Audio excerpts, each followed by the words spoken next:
Jadi gini Mang di 2008 itu saya berangkat ke kota bersama teman-teman. Ya lokasinya daerah Jawa Baratan lah.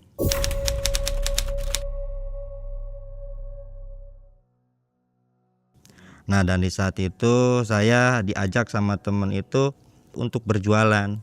Dan saya dibawa sama teman itu ke kontrakan yang mayoritasnya di sana itu mayoritasnya orang jualan plastik semua. Jadi di situ itu ya harus belajar plastik dulu dari awal, dari mulai cara pengepakan, pengiketan, dan juga cara dari mana belanja, dari ya kemana kita ngejual.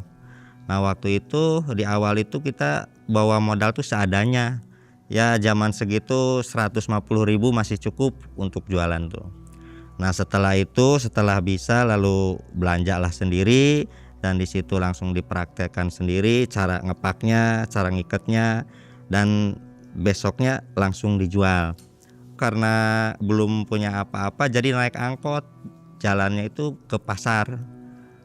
Jualannya itu pasar ke pasar. Dan alhamdulillahnya pada saat itu barang yang saya bawa itu habis semua. Karena saya punya prinsip kalau barang belum habis itu nggak pulang. Nah setelah itu di 2009 alhamdulillah usaha saya itu udah berkembang. Dan waktu itu bahkan saya udah mempunyai modal sekitar 30 jutaan. Dan di barang pun adalah sekitar 30 jutaan lagi. Ya udah cukup lah untuk belanja kresekan sekitar satu mobil mah gitu. Nah dan di saat itu tuh mulai tuh ngajak teman 2 orang untuk bantu-bantu untuk bantu ngepakin dan juga bantu jualan juga. Dan di 2009 bulan 3 itu menikah. Nah setelah menikah usaha saya itu tambah berkembang karena ada suntikan dana dari mertua juga dan sempat minjem ke bank juga pada saat itu tuh.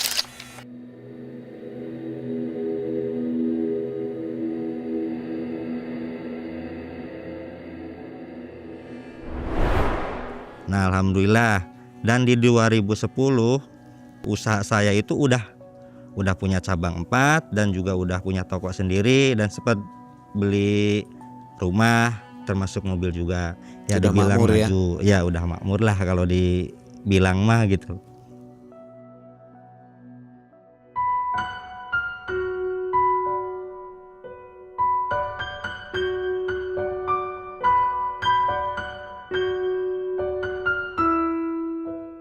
Pas di 2012 itu lagi enak-enaknya nyantai, datanglah itu orang kampung minta untuk disuplai barang.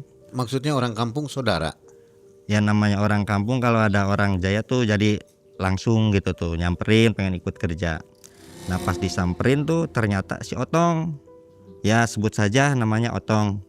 Nah dan pada saat itu saya sempat kaget juga kedatangan si Otong karena tumben-tumbenan dia itu datang gitu ke toko saya. Ternyata dia tuh udah nyari-nyari saya udah dari beberapa hari. Karyawan saya tuh ngomong, "Bos, itu ada teman dari kampung katanya. Katanya sih kenal." "Siapa ya?" "Ya coba aja lihat," kata anak buah saya tuh. Lalu saya lihat dan sesampainya di sana ternyata si Otong. Ya biasa tanya kabar, "Dari mana kamu sekarang?" kata saya tuh. "Saya sengaja," kata si Otongnya tuh, "kesini. Saya udah lama nyari-nyari kamu. Jujur aja kesini tuh saya tuh mau minta bantuan," kata si Otong tuh. Lalu saya tanya lagi, "Bantuan apa?" "Ya saya itu lagi butuh barang dari kamu, suplai barang." Dia cerita bahwasannya dia itu lagi banyak orderan. Modalnya karena nggak ada jadi datang ke saya tuh minta bantuan. Nah setelah dipertimbangin saya kasihlah si Otong tersebut tuh barang tersebut dan sekitar kurang lebih 5 jutaan lah awal tuh. Dan dia juga sempat dinasehatin juga kalau bisa tolonglah bareng-bareng karena posisi ini juga bareng orang kata saya tuh. "Ya nggak apa-apa aja bantu doa saja," kata dia tuh. Nah lalu dia setelah dikasih barang pulang dia tuh bawa barang sekitar 5 jutaan. Nah dia waktu itu minta waktunya seminggu. Pas belum seminggu baru 5 hari dia itu udah datang ke toko saya lagi. sekalian bayar dan ngambil lagi, tapi dengan nominal yang lebih banyak. Pertama 5 juta jadi 15 juta, setelah 15 juta jadi 30 juta. Ya terus pokoknya dia itu kelakuannya baik, bayarnya juga tepat. Saya tambah percaya, tambah itu aja sama dia tuh. Semakin bro-broan lah kalau bahasa orang Sunda mah. Lalu pas di angka 100 juta dia sempat ngobrol juga. Kata si Otong tuh, kalau bisa sekalian sih sama mobilnya juga daripada saya nyewa. Emang biasa nyewa berapa? Ya 100.000. Nah nggak apa-apa aja sama bosman, nanti 50.000 aja ya mobilnya. Ya udahlah kata saya tuh. Nah dikasihlah si Otong pas 100 itu tuh. Nah setelah itu waktu minta temponya ditambahin lagi jadi 15 hari. Nah pas 15 hari dia itu datang ke toko ngambil lagi dengan nominal yang lebih gede 300 juta. Karena kan di toko itu nggak ada ya, barangnya juga nggak ada semua. Kalau lagi permintaannya banyak ya akhirnya ngambil ke pabrik dari mana-mana. Ada yang dari Tangerang, ada yang dari Bandung juga, termasuk ada yang dari kampung juga pada saat itu tuh. Cuman si Otong waktu itu sempet ke rumah minta yang aneh-aneh. Jadi dia itu minta dianterin gitu tuh. Biasanya nggak minta dianterin, pas waktu itu karena agak gede dianterin ke sana. Nah akhirnya karena kita nggak bisa anak buah yang ngirim ke sana, setelahnya dianterin ya kita biasa-biasa aja, nggak curiga, nggak apa si Otong tersebut tuh. Cuman pas waktu yang ditentukan biasanya 15 hari udah bayar, ini waktu udah 15 hari dia nggak datang-datang, nggak ada kabar, nggak ada kontak juga waktu itu tuh si Otong tuh. Pikir saya tuh ya udah biasa barangkali lagi sibuk, dibiarin aja gitu. Nah ditunggu lagi besoknya, ditelepon, di SMS, nggak dibalas juga. Hingga pas 20 hari saya datang ke sana. Pas datang ke sana saya kaget. Ternyata di sana barang saya udah nggak ada semua waktu itu. Bahkan yang ada anak buahnya saja. Lalu saya tanya tuh ke anak buahnya, ini bos maneh ke mana? Waduh nggak ada, udah 5 hari kata dia tuh. Bahkan saya aja dikasih uang 100.000 buat 5 hari, udah nggak cukup. Ini udah 2 hari nggak makan. Lalu saya tuh tanya lagi, coba liatin tolong baju-bajunya ada nggak, kantongnya dan segalanya. Nah dia dicari tuh ke kamarnya. Pas dicari ke kamarnya ternyata barangnya udah nggak ada semua. Kalau tokonya ada? Dia nggak punya toko, jadi freelance keliling. Barangnya dikelilingkan gitu? Iya, dianya itu keliling pakai mobil, karena udah bawa mobil sih. Pas datang ke sana itu udah nggak ada semua, mobil nggak ada, orang yang nggak ada, barangnya juga nggak ada semua. Nah karena waktu itu udah malam, pulanglah saya dari situ ke rumah. Saya cerita ke istri bahwasannya si Otong ini udah 20 hari belum datang-datang, belum juga bayar. Nah istri di situ malah ngomel-ngomel. Saya dimarahin lah, malah ngomongnya segala macem. Ini kalau dibeliin emas mah ya udah segede apa, kata istri itu. Saya tuh diem aja. Setelah kejadian itu pas 3 hari pihak pabrik nelpon bahwasannya yang punya pabrik meninggal dan pihak pabrik minta untuk hutangnya segera dilunasin. Pada saat itu ngambil dari pabrik itu sekitar 150 jutaan. Karena dari yang lainnya juga saya iyain aja, saya minta tempo sampai 1 minggu kata saya tuh, dan pihak pabriknya juga ngeiyain. Cuman pas waktu jatuh tempo dari pabrik datang, kita belum bisa bayar. Ya akhirnya dia nggak jawab juga.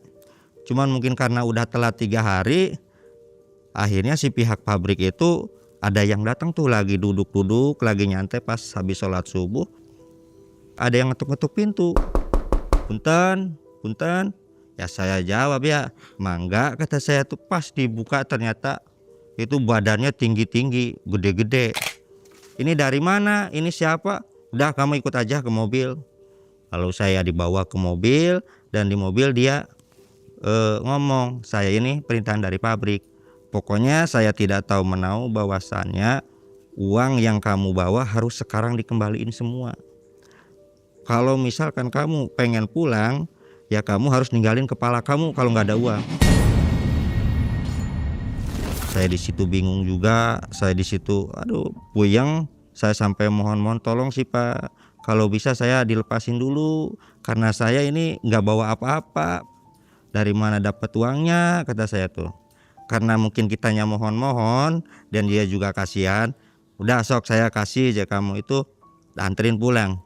Tapi dengan satu syarat, kalau kamu tidak mampu bayar, kamu akan saya laporin bahwasannya ini penipuan dan juga ini penggelapan katanya tuh.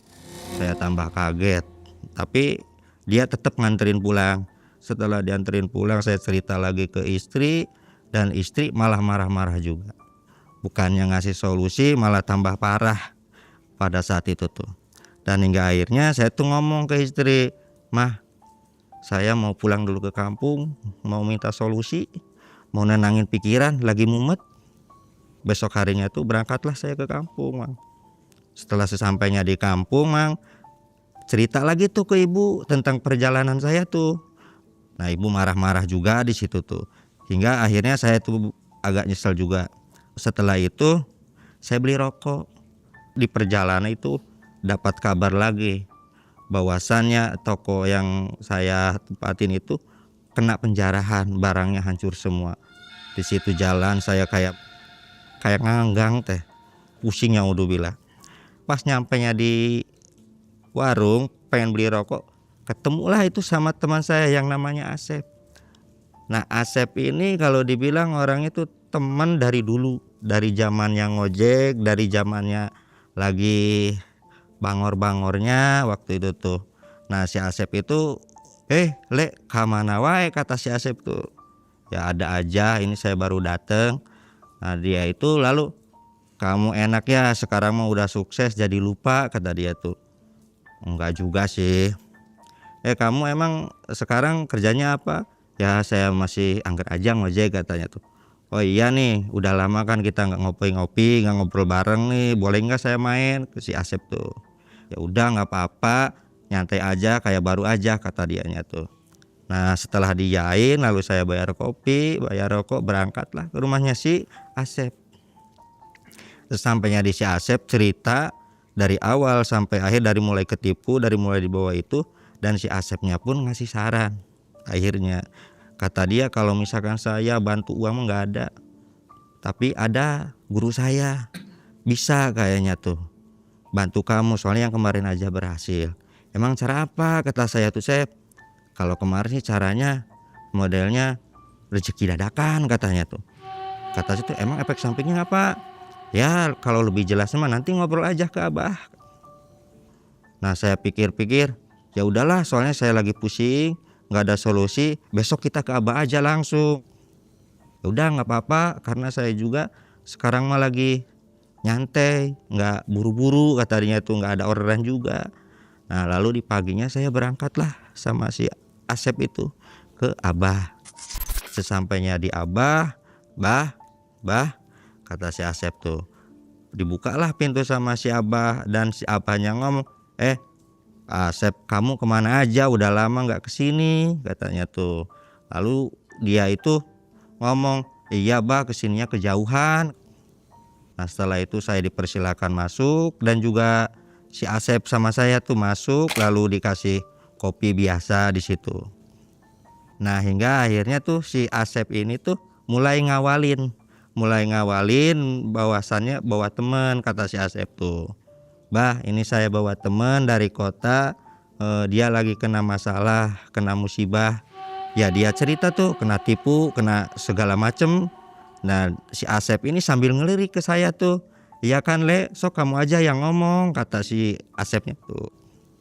"Iya bener bah," kata saya tuh lagi pusing, lagi nyari solusi, nggak tahu saya ini harus kemana lagi. Mudah-mudahan si Abah bisa bantu." Dan akhirnya si Abah itu ngasihlah itu pesugihan.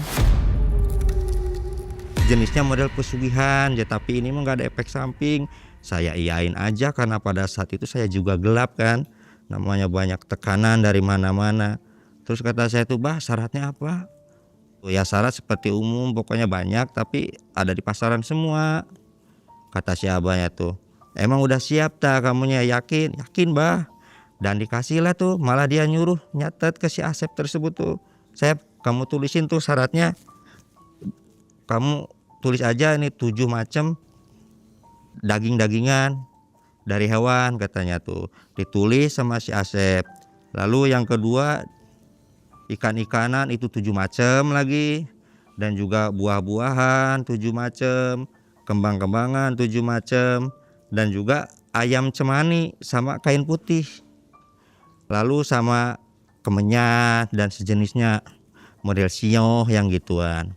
Nah ini syaratnya mah gampang, ini mah semua ada di pasaran. Tapi kamu bisa enggak nih ngapalin mantranya?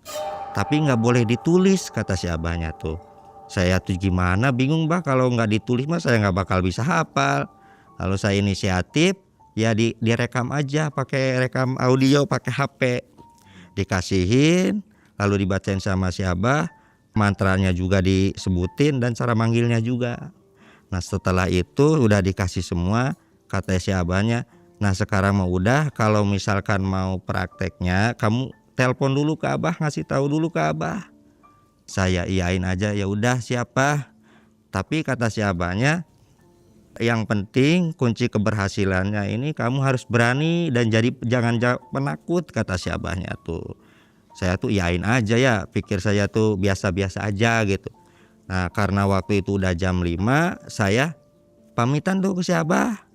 Bah, maaf ini terima kasih, saya mau pamit dulu karena waktu udah sore. Setelahnya itu pulanglah kita tuh sama si Asep. Dan di perjalanan saya ngomong ke si Asep, Sep, saya nggak bakal bisa ke rumah kamu dulu ya, saya mau langsung ke waktu itu hari Minggu. Setelah nyanterin si Asep, saya pulang lagi langsung jos ke kota. Dan sesampainya di kota saya biasa istirahat pas datang tuh karena capek sambil lihat-lihat toko yang udah hancur gitu.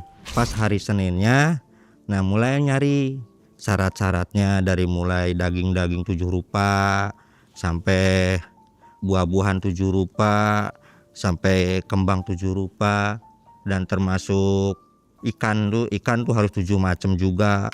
Ayam cemani waktu itu ada, alhamdulillah dapet, dan kain udah lengkap semua. Baru itu dari pagi nyari-nyari syarat-syaratnya juga sampai jam 5. Karena macamnya banyak, nyari-nyarinya juga dari mana-mana. Waktu itu pasarnya tuh ada 3 pasar malah. Setelah persiapan, waktu itu si barang tersebut dimasukin dulu ke kulkas. Karena posisi masih hari Senin. Setelah kumpul, saya pulang lagi, bilang lagi ke istri, Mah, mama di sini dulu, saya mau tirakat dulu. Waktu itu di mertua Bang Dia itu diam di mertua karena waktu pas pulang kampung juga baru sebentar kan. Nah disuruh diam dulu, bilang saya mau tirakat dulu. Nah istri ngayain aja karena udah biasa tirakat kan waktu itu. Setelah izin ke istri, saya pulang lagi ke rumah yang itu dulu, yang di perumahan. Nah di situ saya siapin yang syarat-syaratnya, saya bikin itu rujak-rujakan. Setelah itu dimasukin tuh barang tuh yang sesajen itu ke kamar, ditata rapi karena waktu itu kan baru jam 6. Dan waktu itu jatah waktunya itu cuma dikasih mulainya tuh harus malam Rabu. Jadi seminggu itu 3 kali, malam Rabu, malam Kamis, dan malam Jumat bisa ritualnya tuh. Nah setelahnya dimasukin semua, udah rapi semua, baru nelpon abah. Saya tuh, Bah ini saya mau mulai ritualnya nanti malam, minta doanya ya bah, tolong dibantu. Kata si abahnya, iya abah paling bisa bantu doain, nanti dibantu sama abah di sini. Tapi tolong kalau ada apa-apa, kata si abah tuh bilang ya. Iya. Ini di rumah siapa ya? Di rumah sendiri. Tapi istri tahu ini mau tirakat tuh tahu? Tahu kalau mau tirakat mah. Cuman ritual pesugihan nggak tahu. Nggak tahu, istri nggak tahu, ritual pesugihannya nggak tahu.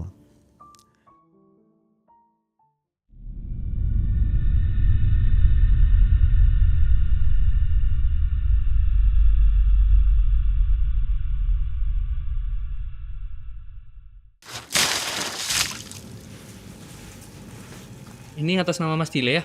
Iya. Ada paket mas. Oh iya, Saya izin foto dulu ya. iya. Terima kasih. Sama-sama. Oh iya, ini saya pesen dari Malam Mencekam nih. Malam Mencekam Store. Coba dipakai lah.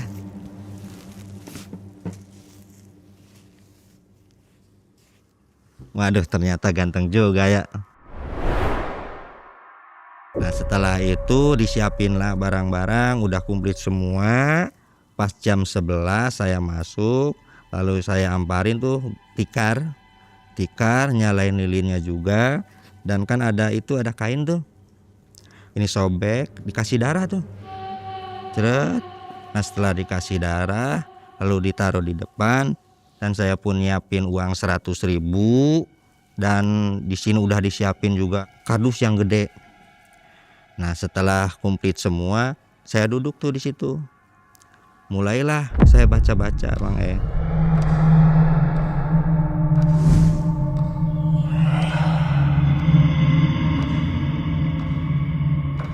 Saya panggil namanya, terus berulang-ulang itu dipanggilnya tuh. Terus aja. Dan hingga perasaan saya itu waktu itu kayak seakan udah ada mungkin sejam 2 jam lah. Tiba-tiba itu angin, Bang E. Angin itu, boom. Nah, saya di situ kaget, kok ada angin, pikir kita tuh. Padahal ruangan tertutup waktu itu, Bang E. Saya kaget di situ. Terus di belakang rumah itu kayak ada orang yang kayak jalan-jalan begitu. Ketruk, kayak banyak kan gitu tuh. Takut waktu itu. Cuman belum nggak ada untuk yang ganggu kayak penampakan, belum ada waktu itu. Saya tungguin tuh, kok nggak datang, pikir saya tuh. Kurang lebih sekitar jam 3 ada asolah tuh di masjid.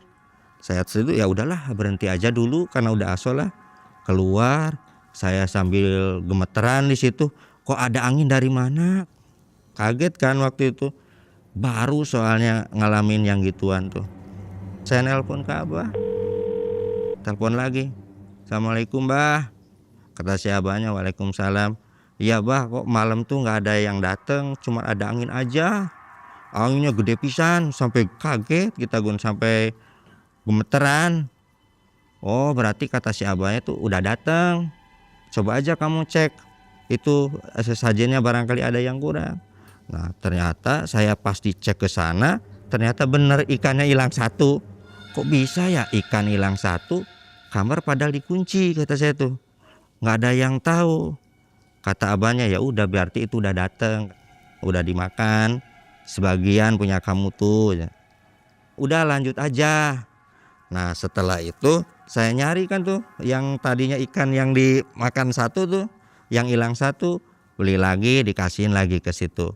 Ya sambil itu aja, sambil nunggu di rumah itu tuh gelelengan aja.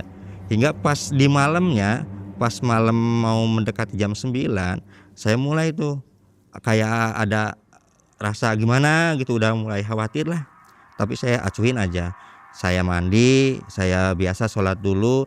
Setelah itu pas nyampe jam 11 lagi, saya masuk lagi kamar, lanjutin ritual lagi. Saya masuk ke kamar, dinyalain lagi lilinnya, dupa-dupanya dinyalain lagi. Nah, duduklah di situ. Saya baca-baca lagi, saya panggil lagi nama-namanya. Ya Samhisa waktu itu. Ya itu tuh berulang-ulang sampai beberapa kali. Nah, pada waktu itu kalau di perkiraan mungkin sekitar jam 1-an lebih. Tiba-tiba lagi baca-baca kan, posisi waktu itu merem tuh, Bang ya. Merem sambil kayak fokus aja lah kayak gitu. Karena takut juga ada waktu itu. Dan tiba-tiba itu kaget tuh. Ternyata pas dilihat gelas pecah semua. Lilin sampai mati waktu itu tuh. Lalu saya kaget juga pada saat itu karena kayak ada yang geleser tuh ke ini tuh, ke badan tuh. Kayak ser gitu. Saya diem aja. Ini apa, kata saya tuh, kok geleser begitu. Nah, di situ tuh masih fokus aja sambil gemeteran. Keringet dingin lah kalau dibilang itu mah. Cuman kok nggak ada, adanya cuma suara-suara aneh yang di luar. Kayak ketoprak gitu. Ketoprak terus baik. Saya diemin aja, biarin di situ tuh. Lalu kayak ada harimau juga, kok kayak gitu tuh. Apa ini tuh? Tapi kok nggak kelihatan, nggak ada penampakan apa-apa, cuma suara-suara. Cuman anehnya itu ada yang geleser.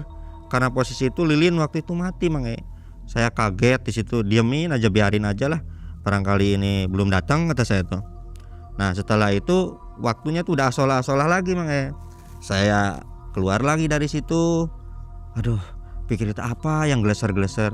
Pas saya lihat, pas lampu dinyalain, gelasnya itu pada pecah semua, sapat semua tujuannya. Aduh, pikir kita tuh apa ini, kok bisa kayak gitu. Nah udahlah, nanti aja telepon ke abahnya, karena posisi waktu itu capek. Setelah sholat subuh tidur lagi di situ tuh. Nah pas waktu di malam Jumat pengennya yang ketiga tuh kan nyiapin lagi tuh dan juga kata abahnya tuh disuruh dipotong si ayam cemani tersebut. Nah lalu waktu itu dipotong dan darahnya itu diambil ke gelas. Nah setelah itu dimasukin, diberesin. Karena waktu itu kan baru jam 9, jam 8, jam 9 lah kurang sedikit di situ tuh. Masih ada nyantai-nyantai dulu. Nelpon lah ke abah dulu. Abah ini gimana bah kalau nggak datang lagi? Enggak, itu kata si abahnya tuh udah datang. Nanti pokoknya kamu jangan kaget, jangan bilang kamu minta duit, kata si abahnya tuh. Tapi kamu harus bilang saya minta ini sebanyak-banyaknya. Nah itu kamu tolong diingetin ya, jangan sampai kayak kemarin, katanya tuh. Itu kemarin itu kamunya nggak ngomong, makanya ngambek, kata siapanya tuh. Sesampainya jam 11 di situ saya masuk lagi ke kamar, saya siapin lagi semuanya dan dinyalain lagi. Mulai lagi tuh ritual yang ketiga tuh mulai lagi seperti biasa. Saya baca-baca mantranya, saya baca-baca tuh nama-namanya, dipanggil semua, dipanggil terus berulang-berulang seperti itu. Cuman pada waktu itu karena posisinya kayak sadar, dibilang sadar nggak sadar waktu itu, kayak dibawa ke dunia lain dan tiba-tiba waktu itu kaget saya di situ. Ada yang datang pada waktu itu. Saya pas melek, dibilang melek gak melek gitu tuh. Itu wujudnya ngeri pisan. Yang pertama itu ada taringnya, matanya merah menyala, badannya merah juga, dan kepalanya ada tanduknya. Dan yang kedua itu badannya seperti kuda tapi sepotong manusia pada waktu itu. Cuman yang ketiga itu ganteng, ya dedegannya kayak panglima lah, mungkin panglima. Dan yang keempat itu paling cantik. Saya melongo tuh kalau lihat itu, melongo sekali. Karena cantik lah, kalau di bangsa manusia itu nggak ada orang yang seperti itulah.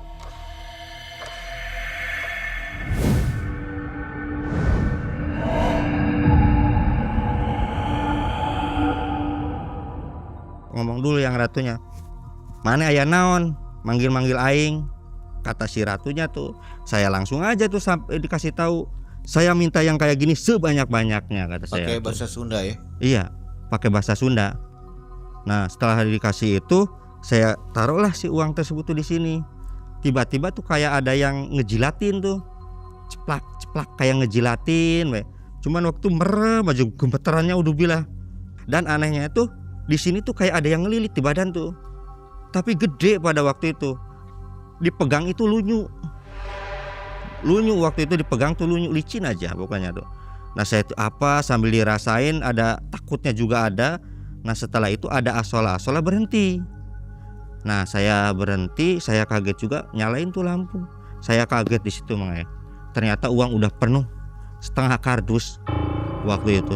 Ya kalau dihitung-hitung mungkin ya ada mungkin 1 miliaran mah di situ.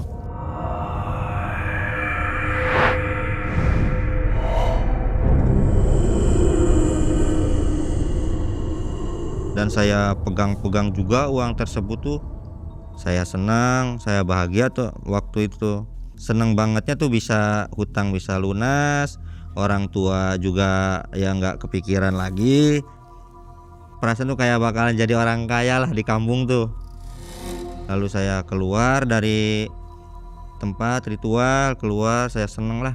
Di situ rebahan, alhamdulillah saya ini bisa bayar hutang, usaha. Itu uangnya gimana Mas? Berantakan atau Ya kayak rapi bertumpuk begitu? udah bertumpuk. Rapi ya? Iya udah rapi itu. Sampainya pagi saya telepon lagi ke abah. Assalamualaikum bah. Dan si abah jawab, waalaikumsalam. Bah, alhamdulillah udah berhasil, udah goal. Abah mau minta apa? Udah, kamu jangan mikirin minta apa-apa dulu, kata si abahnya, karena ini belum beres. Tolong uangnya jangan dipakai dulu, karena ini belum selesai, masih ada ritual selanjutnya. Nah, nanti kamu harus bisa nyukupin permintaan nyainya, kata si abah.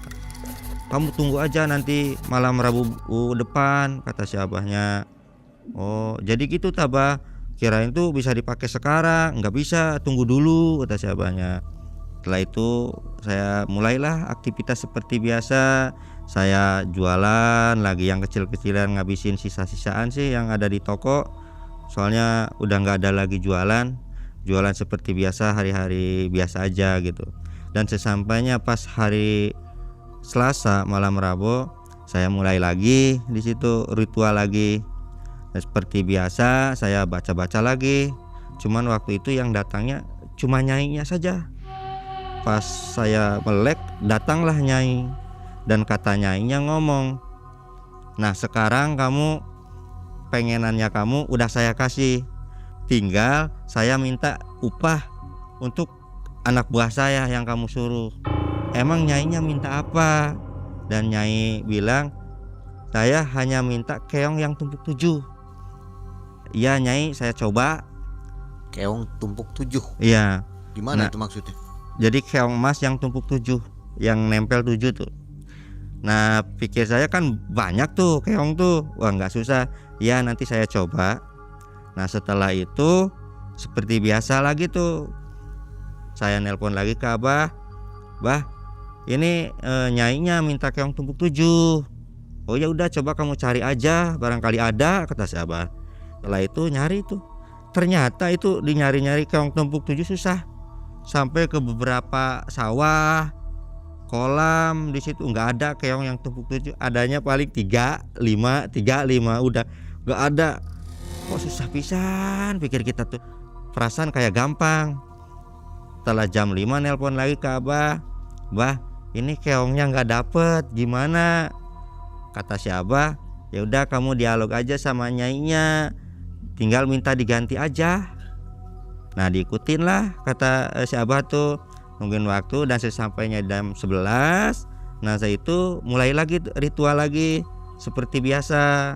Saya baca-baca lagi, saya panggil-panggil lagi namanya, dan si nyai itu datang lagi. Tapi posisi mukanya itu kayak lebih serem.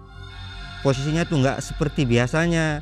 Kalau kemarin kan biasa gitu, sekarang mah nyainya itu kayak agak ngambek-ngambek itu, kayak judes tuh. Saya panggil tuh nyai, saya ini maaf belum bisa, susah nyarinya, kalau bisa diganti aja. Kata nyainya itu, ya udah kalau kamu misalkan mau ganti aja dengan ini kambing yang ada sabuknya, kata nyainya. Oh ya udah nyai, saya coba cari lagi. Saya tanya tuh kabarnya, assalamualaikum bah, ini nyai minta kambing, tapi kambing yang ada sabuknya. Nah kata abahnya, kambing apanya yang ada sabuknya? Ada juga kambing kendit barangkali. Pokoknya katanya sih yang ada itu apa, garis hitamnya. Iya itu kambing kendit. Emang kamu punya tak uangnya? Kata saya tuh, bah boleh nggak uang itu dulu diambil? Ya nggak boleh, kamu lagi, kata si abahnya tuh. Jadi gimana bah? Ya kalau kamu mampu ya beli, kalau nggak mampu ya udah jangan. Ya udah kalau kamu nggak mampu, itu lagi aja ke nyainya lagi, minta lagi ke nyainya, minta diganti lagi. Disangka itu, pikir kita tuh itu harganya murah, paling 4 juta 5 juta. Ternyata pas ngecek di Facebook harganya ternyata 27 juta. Waduh kaget tuh, kirain tuh murah. Nah setelah itu saya tuh langsung aja ke abahnya nelpon, bah nggak sanggup. Ke abahnya tuh bilang, ya kata abah, ya udah kamu tinggal nego lagi sama nyainya, tapi tolong nih, kalau misalkan ini yang terakhir nggak dikasih, bahaya kamu. Ya bah, siap.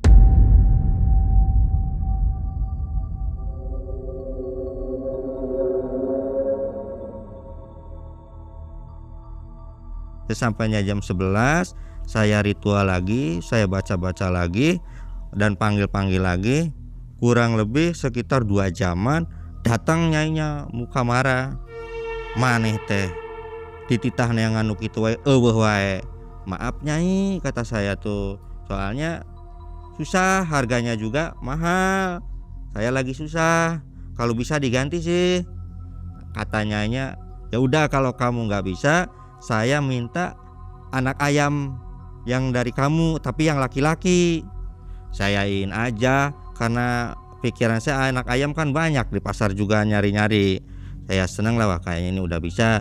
Nah lalu si nyai ini tuh pergi. Tapi perginya itu naik kereta, kayak kereta kencana yang terakhir tuh. Kelihatan bisa itu mukanya tapi kayak marah. Saya biarin aja, saya sambil baca-baca lagi dan hilang nyainya tersebut. Lalu asola saya keluar di situ.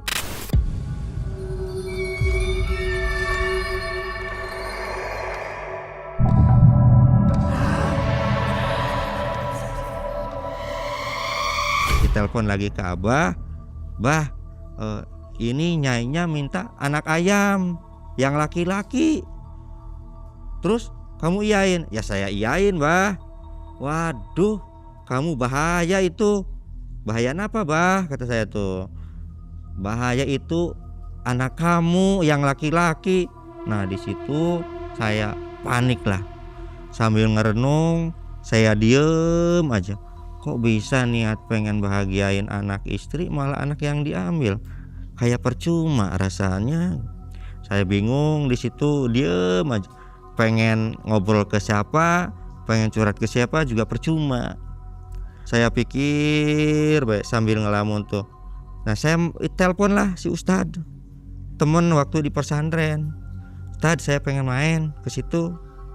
Ya intinya udah kayak nggak semangat lah aja. Saya main lah ke Tasik. Dan sesampainya di Tasik, baru assalamualaikum udah dimarahin sama si Ustadz tuh. Waduh, ek naon sia ka dieu? Badan mana geus kotor, kaditu mandi heula. Pikir saya tuh apanya yang kotor? Perasaan tuh. Setelah mandi keluar, maneh mah bukannya mandi yang bener, mandi tobat. Geus asup ka dieu. Asup lah ke dalam, ke kobong di situ. Saya ceritakan semuanya bahwasanya saya ini dari udah ngelakuin begini dan dianya kaget. Waduh, kata dia tuh, kamu kok bisa sampai segitunya? Emang seberapa pusingnya? Kok bisa sampai terjun kayak gini? Ini kamu harus diruqyah. Pokoknya sekarang kamu harus dibersihin kalau kamu nggak mau lanjut, kata dianya tuh. Terus gimana ngebersihinnya? Kata saya tuh. Ya pokoknya kamu harus dibersihin, harus diruqyah dan juga harus ditalkin. Tapi di sini talkinnya versinya tuh versi Thoriko. Bukan versi yang kayak orang-orang yang mau meninggal yang biasa ditalkin. Ya udahlah, nggak apa-apa, kata saya tuh. Saya udah percuma sekarang mah, udah tanggung buntung dan juga udah serba salah aja, udah mau pasrah aja. Si Ustadz itu bawa saya ke kamar dan di situ saya dimandiin lagi. Setelahnya dimandiin lalu ditidurin tapi pakai kain kafan. Dan ada santri kurang lebih sekitar 10 orang. Saya diajiin di situ. Dengan posisi waktu itu kayak sadar dan tidak sadar, saya tuh kayak hilang aja, nggak sadar di situ tuh. Tahu-tahu ingat-ingat tuh udah beres aja. Sudah gitu baru ditalkin. Nah ditalkin saya ikutin bacaannya, saya disuruh baca istighfar, baca syahadat lagi, baca kalimah la ilaha illallah lagi, dan ada yang dimasukin ke hati sehingga waktu itu tenang, adem pisan. Tadi tuh kok kita nggak sadar. Iya, kamu tuh kesurupan, ngocem-ngocem. Bahkan santri juga ada yang ditendang sama kamu. Emang kesurupan seperti apa? Kamu itu udah kayak ular. Ular? Kok bisa? Ada ular di sini gitu masuk ke dalam tubuh saya. Kamu tuh udah marah-marah. Dari sananya udah marah-marah. Di sini sampai di itu aja, sampai ditendang. Yang ngajinya juga. Pokoknya kamu harus istiqomah. Ingat sama Gusti Allah. Nah setelah itu dikasih tuh ijazah sama si ustadznya, dijajah hijib darbi waktu. Pokoknya kamu nanti datang ke rumah, bacain hijib 7 kali ke air, diminumin, disemprot-semprotin, kata si ustadznya. Setelah itu pulang dari Tasik, bawa bekal oleh-oleh dari sana, hijib tersebut. Sesampainya di rumah, saya baca hijibnya, dibaca-baca, dan dikir hopinya juga jalan terus. Ada temen yang mau main, ngetok-ngetok pintu. Assalamualaikum. Waalaikumsalam. Pas dilihat, oh temen. Posisi saya tuh udah nggak punya uang, uang udah nggak punya, udah habis lah, serba habis. Saya penasaran karena posisi saya kan itu uang nggak mau diambil lah, coba aja diambil. Waktu itu 500.000 dibagi-bagi ke teman-teman, beli udud, beli kopi, dan sisanya dikasihin. Itu ngambil uang dari mana? Yang dari idus tadi. Di dalam kamar? Iya, di dalam kamar. Jadi itu belum berubah jadi apa gitu? Belum. Kertas? Masih uang. Masih Itu uang. diambil, uangnya uang asli, dibeliin rokok dan juga dikasihin. Pas sesampainya di malam Rabu lagi, yang harusnya ngasihin ayam tuh, saya mulai lagi tuh di situ. Udah persiapan segala macam. Pas jam 11 saya masuk ke dalam. Cuman bacaannya bukan baca itu waktu itu. Bukan baca yang seperti biasa mantra-mantra yang kemarin. Saya lebih fokus ke baca hijib, lebih fokus ke dikir hopi dan dikir jahar. Baca-baca hijib terus, dan tiba-tiba tuh ada apa ini? Kayak datang nih.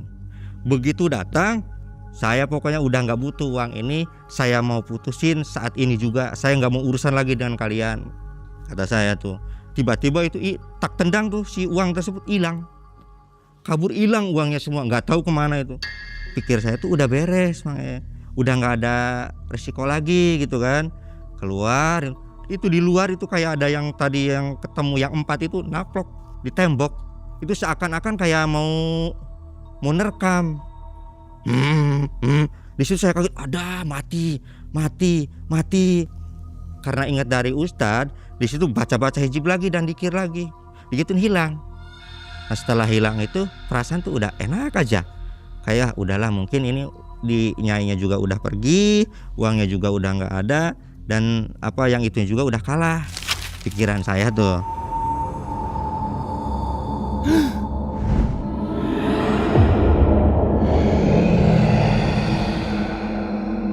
Setelah itu ya nungguin pagi ada orderan, bisa nggak Cana Mas kirim barang, kirim plastik. Saya seneng tuh dapat orderan, karena modal 3 juta itu bisa jadi 8 juta. Saya iyain aja, tapi saya masih bingung waktu itu nyari modalnya dari mana, uang 3 jutanya.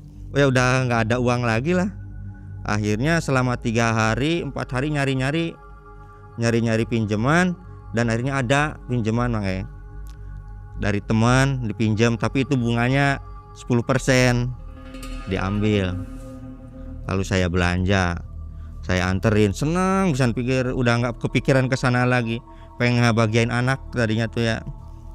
Karena fokus mau usaha mulai dari nol lagi. Saya belanja, dianterin barang tuh, masih punya mobil waktu itu, cuman mobilnya mobil jelek, dianterin. Setelahnya pulangnya itu, saat saya bawa mobil lagi enak-enaknya, saya nyanyi-nyanyi, dapat pesanan, tiba-tiba itu ada suara dut sampai 4 kali. Pas saya turun dari mobil, ternyata bannya kempes semua, pecah semua secara mendadak. Saya juga kaget waktu itu, karena aneh lah, kok bisa ban pecah sekaligus 4 bersamaan. Kalau menurut logika kan nggak masuk akal. Ini satu aja susah pecahnya, apalagi ini barengan 4. Cuman takut ada apa-apa, waktu itu nelpon ke ustadz lagi. Ustadz, tolong nih, saya ini ada musibah, tiba-tiba kok ban mobil saya pecah, kata saya itu kan. Kata si ustadznya, tapi kamu nggak apa-apa, ini dari sana kamu tuh tumbal yang kemarin tuh, untung kamu nggak apa-apa. Coba sekarang telepon keluarga kamu yang di rumah. Saya telepon istri saya, nggak diangkat-angkat, telepon mertua. Halo, assalamualaikum Ma, Mi, kata saya tuh. Mi, gimana itu di rumah? Miminya itu di situ nangis, miminya. Le, kamu cepet balik. Ini ada masalah, ada musibah. Langsung aja, mobil dikunci di situ, mobil ditaruh di situ. Pulanglah naik angkot. Mobil ditinggal. Diambil lagi gimana caranya? Diambil laginya udah berapa hari? Oh, udah lama. Dan sesampainya ke rumah mertua, saya kaget Mang. Di sana itu udah ada bendera kuning. Pas saya lihat, ternyata anak saya udah nggak ada Mang. Di situ saya nangis sejadi-jadinya, menyesali perbuatan saya. Efeknya hingga kayak gini, sedangkan uangnya belum bisa diambil sama saya, belum dimanfaatin. Saya di situ diem sambil saya peluk, saya nangis di situ, saya rangkul anak saya. Ya Allah, kok bisa kayak gini, kata saya tuh. Dosa saya ini, ya Allah. Akhirnya saya di situ pingsan tuh Mang. Pingsan. Sadarnya pas mau dikuburin. Meninggalnya normal nggak? Itu kalau kata Mimi, jadi lagi mainan anak-anak di serimpung. Di serimpung tuh apa? Jadi ditendang sama anak kecil, mainan kecil, cuma jatuh plek langsung aja. Usia berapa itu? Itu baru 2 tahun. Laki-laki ya? Iya, laki-laki lagi seneng-senengnya itu, lagi lucu-lucunya waktu itu tuh. Pas mau dikubur, saya gendong tuh, saya masukin ke liang lahat, dan tuh sampai di sana tuh, pas pengen itu saya nangis. Saya di situ pingsan lagi karena nggak kuat Mang. Pingsan lagi, dibawa udah sadar, udah di rumah. Malah istri, udah yang sabar aja, ini ujian, kata istri itu. Saya diem aja. Ya ujian sih ujian, tapi kan ini efek dari saya. Sampai sekarang pun istri nggak tahu kejadian itu akibat perbuatan saya. Dalam hati saya sambil nangis itu, sampai ya dibilang apa, penyesalannya luar biasa Alhamdulillah itu waktu itu Mang. Udah 7 hari udah beres, itu masih keinget-inget itu sama si anak tuh. Karena udah nggak ada solusi lagi, saya pergi lagi, berangkat lagi ke si Ustadz. Sekarang saya ya istilahnya udah bener-bener jatuh, udah bener dari nol, minta dibantu tolong. Saya utang masih banyak, kata saya tuh. Kalau bisa jangan dulu ada yang nagih ke rumah. Soalnya saya belum ada. Tunggulah nanti kalau misalkan ada tuh yang nagih di saat saya ada. Kata si Ustadz, ya udah dijadiin pelajaran aja. Dan kamu kalau pengen tahu yang kamu datengin itu siapa, itu tuh masih golongannya pesugihan Nyi Roro Kidul. Saya di situ kaget, ya Allah, pantesan pikir saya tuh. Kata si Ustadz, kamu ini jadiin motivasi kamu. Dimana kamu pengen tobat, ya harus ingat ke situ kamu. Nah di situ tuh jadi pikiran aja. Pokoknya di saat saya tobat, saat baca istighfar habis sholat tobat, ingat karena masalah itu. Sampai sekarang kalau ingat tuh saya nangis. Sepulangnya dari Tasik, dari si Ustadz saya pulang, menyampir tuh ke si Abah. Si Abah waktu itu lagi banyak tamu, saya tendang, saya marah-marah. Kamu tuh kalau ngomong ini pesugihan Nyi Roro Kidul, saya nggak bakalan. Ini mau kamu tuh penipu, kata saya tuh. Si Abahnya malah marah-marah. Bukannya saya udah ngingetin, kamu harus berani, harus rela di saat dia minta. Iya ya, saya diem aja di situ sampai saya digeret-geret. Akhirnya saya dipisah, disuruh pulanglah ke. Nah sampai ya alhamdulillah sampai sekarang ya masih begini-begini baik. Mungkin efeknya dari itu Mang. Jadi sampai sekarang istri nggak tahu ya? Sampai sekarang istri nggak tahu bahwasannya pernah ngelakuin itu. Ini gimana kalau dia tahu? Ya bisa kecewa, bisa. Apalagi posisi sekarang ya istilahnya usaha lagi kayak gini kan, lagi nggak kerja juga. Ya mungkin bisa berabe. Jadi terima belum sudah meninggal ya? Iya. Kecelakaan pula ya. Kalau seandainya waktu itu uangnya diambil semua gimana? Kalau diambil semua tetap lebih bahaya lagi. Lebih bahaya lagi. Nah ini kan banyak kisah Nyi Roro Kidul di Malam Mencekam. Iya. Videonya banyak lah. Kalau menurut Mas Dile sendiri, sosok Nyi Roro Kidul seperti apa gambarannya? Waktu itu Nyi Roro Kidul tuh ya kayak pakai baju pengantin tapi model samping yang sepotong itu. Kayak pengantin. Atasnya nggak pakai apa-apa ya? Nggak pakai apa-apa. Samping sepotong, cuman banyak daun itunya, daun melati, kayak daun melatinya. Mau waktu itu mah ininya masih ada mahkotanya. Di sininya ada mahkotanya. Ada mahkotanya. Cantik ya. Cantiknya Alhamdulillah, kayaknya sih di alam dunia kalau di nggak ada yang seperti itu. Jadi kabar hutangnya gimana nih, Mas? Nah, Lunas setelah alhamdulillah belum. Sampai sekarang? Tinggal sedikit lagi. Bahkan ada yang nagih datang ke rumah, kenal ke rumah gitu. Nagih nanyain Tile, nanya ke saya sendiri. Rumahnya Mas Tile di mana? Karena waktu itu belum ada uangnya, saya kasih tahu di sana. Dia nyari-nyari sampai nggak ketemu. Padahal itu orang udah beberapa kali ketemu dan juga udah sering. Dari tahun 2012 sampai sekarang baru mau lunas. Tinggal sedikit lagi. Berarti terus ya, itu ditagih terus ya? Enggak ditagih. Jadi pas ada langsung dikasih. Pas ada langsung dikasihin aja. Tapi udah nggak marah-marah? Udah nggak marah-marah. Jadi ya ada yang udah meninggal juga sih. Karena dapat rapalan dari Mungkin Haji. dari Ustadz juga. Dari Pak Ustadz itu ya. Iya. Baik, yang terakhir pesan untuk penonton Malam Mencekam tentang pesugihan Nyi Roro Kidul gimana? Kalau menurut saya sih mending janganlah ikut-ikutan bersekutu dengan jenis apapun itu, jin ataupun siluman. Mau itu jin baik ataupun jin kotor. Karena setiap perbuatan itu pasti ada efeknya. Dan juga bukan tempatnya mereka itu ada di badan kita. Mending biasa-biasa saja, karena udah ada takdirnya masing-masing. Gak usah kegila-gila dengan dunia gitu aja paling. Ya, apalagi dengan jalan pesugihan ya. Iya. Jangan coba-coba. Jangan bahaya coba-coba melakukan pesugihan. Mas Tile pernah berdiri di titik tertinggi.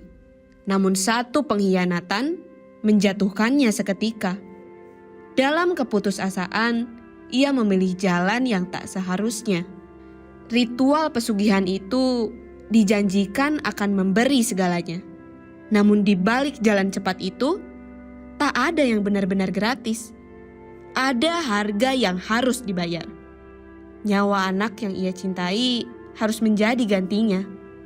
Dan saat semuanya berakhir, Mas Tile menyadari satu hal, bahwa yang ia kejar tak pernah benar-benar sebanding dengan kehilangannya.